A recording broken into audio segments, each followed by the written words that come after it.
Parlons de la Syrie et des attaques sur Douma, attaques présupposées au gaz chimique. Édouard Philippe vient de dire les alliés de Damas ont une responsabilité particulière. Il parle évidemment de la Russie. A-t-il raison ? Écoutez, s'il a des preuves, il faut qu'il nous les donne.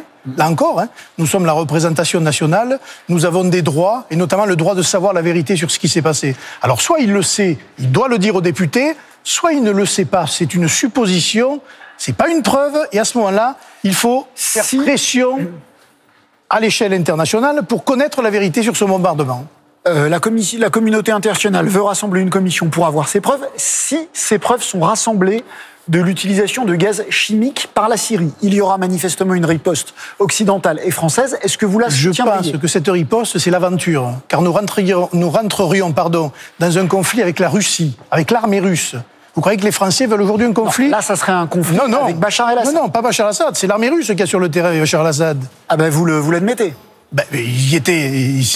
Poutine l'a admis, les Iraniens l'ont admis, c'est quand même... Ce qui veut dire que l'armée russe a une responsabilité dans les attaques dont on parle. Non, mais vous faites des raccourcis qui ne veulent strictement rien dire.